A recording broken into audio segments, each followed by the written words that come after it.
Fabião, quer fazer a última pergunta aí? Perfeito, perfeito. Vou fazer mais uma aqui só para talvez a última aqui. É, assim, a gente, doutor Lírio, seu Barsi, a gente recebe muita gente que está começando no mercado de ações, né? E muitas dessas pessoas costumam ficar trocando posições. Então, eles esperam uma ação subir muito para trocar por outra. E às vezes essa ação que ele trocou continua subindo, né? E eles ficam malucos, né? E vem perguntas para nós de todas as formas, né? Eu queria saber se vocês recomendam que esses investidores, principalmente os iniciantes, que a gente foca bastante aqui, né?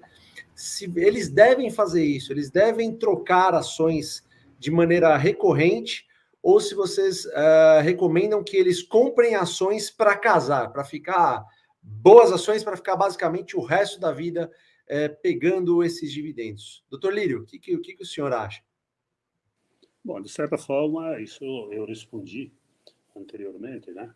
Então, vamos lá. Qual é o perfil do investidor? O cara tem que se definir se é investidor em primeiro lugar, para investir precisa ter dinheiro, né? Então, em primeiro lugar, tem que poupar para você fazer uma poupança para começar a investir. Aí, se tiver dinheiro, você pode gastá-lo, você pode colocar na poupança, você pode colocar em CDB, que é um grande concorrente da Bolsa, o maior concorrente da Bolsa é realmente a renda fixa, né?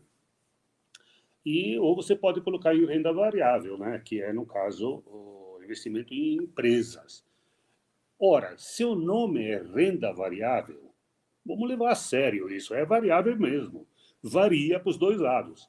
Varia para cima e varia para baixo. Então, de vez em quando as pessoas me perguntam o que eu vou investir e tal, tal. Em primeiro lugar, se o cara tiver data certa para precisar do dinheiro, renda variável não é o lugar. Deixa lá num CDB, onde ele se sentir confortável, mas não na renda variável, porque pode ser na data que ele precisar, o mercado está valendo, o mercado está caindo. Então, se ele não tiver o perfil de aguentar, e estamos no Brasil, aguentar 50% de queda sem se cortar os pulsos, sem perder o sono, entendeu? A renda variável é a garantia de um futuro feliz. É o que o Barsi falou, né? É a aposentadoria, né? Aposentadoria que no final da história você não vai nem usar, porque é tanta, o dinheiro se multiplica tanto e tal, e passa a ser tão gostoso ver esse dinheiro crescendo, né? Que você vai você vai comprar a felicidade aqui que, que não existe. O cara vai ficar feliz, maravilhoso e tal, com endividado, né? Então, quer dizer, está garantindo uma aposentadoria, um futuro mais tranquilo, né? Então, se não tiver o perfil de investidor de renda variável, em que tem que aceitar uns trancos que vão acontecer e fatalmente são seguidos, né? Nós precisamos ir longe. Em março de 2020, o sino tocou 6 vezes, 8 vezes no mês. O mercado caiu mais de 10% ao dia. Não é um mês e não é o ano. Então, quem naquele momento se apavorou e vendeu, pagou a conta de quem ficou. De quem ficou. Esta que é a verdade, né? Então, nada substitui o investimento constante e aguenta que passa. As quedas que virão, e elas vão passar, e o mercado sempre se supera, né? A próxima alta vai ser maior do que a anterior. Só que precisa estar lá, né? Você não pode sair quando está em baixa. Então, primeira coisa, não saia em baixa. Segunda coisa, invista esperando que vai ter emoção. Tanto você não ficou rico porque o mercado subiu 5% no dia, e também você não ficou pobre porque o mercado caiu 10%. Porque se você não comprou e não vendeu, você está lá, né? O mercado volta. Então, sangue frio. Sangue frio. Não aguenta os trancos que o futuro prova. Isso todos os grandes investidores do mundo, isso não é no Brasil, isso não vamos ser exceção, eles são de investimento constante e aguentam o tranco. Essa é a minha mensagem para a turma que vai entrar, eventualmente ver ver 100 mil reais virar 60, virar 80 e tal, e ficar louco. Não fica, não. Aliás, se tiver mais uns truquinhos lá, põe que você vai comprar um produto em promoção. Essa é a minha maneira de pensar. Eu complementaria esse relato que o Lírio acabou de dizer, falando o seguinte: eu não tenho ações de renda variável, eu tenho ações de renda fixa. As minhas ações, que elas inicialmente eram de renda variável, se tornaram ações de renda fixa. Por quê?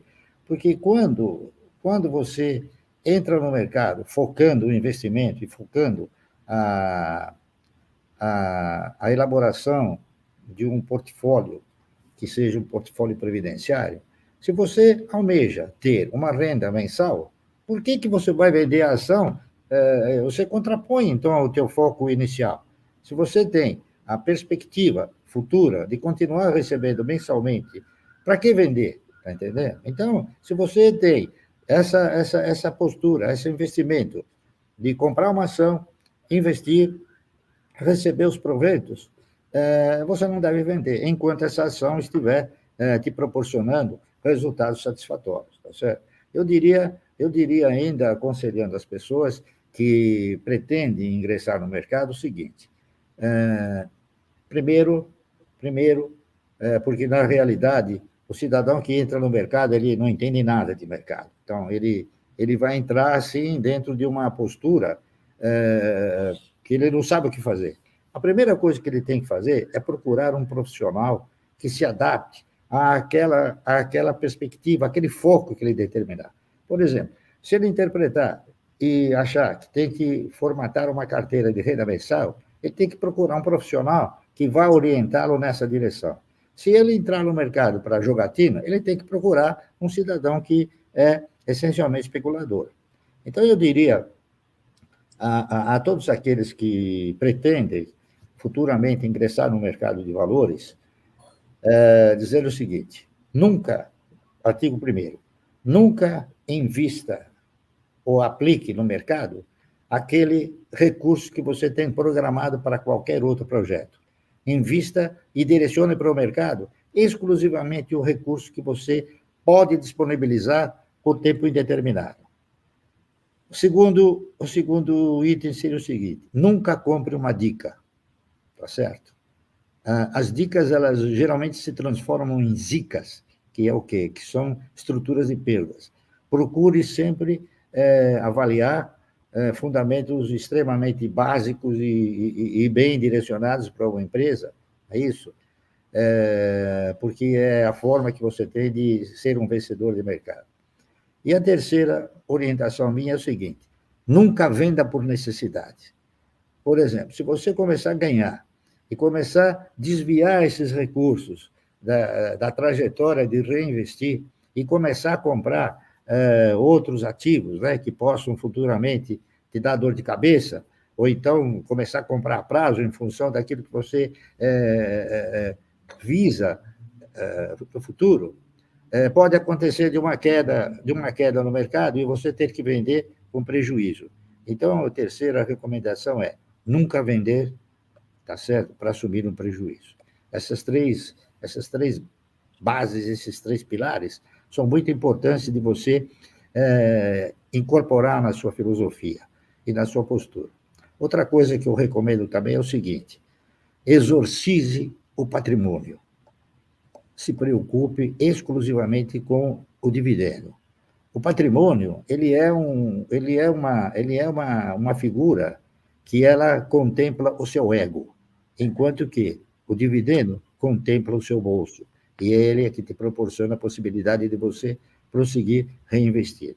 Assim é que, se você exorcizar o patrimônio, esquecer os momentos de baixa, tá certo? Você vai ter surpresas, porque no momento em que isso voltar, o seu patrimônio vai crescer várias vezes mais do que aquele que você perdeu. É a minha recomendação, tá ok?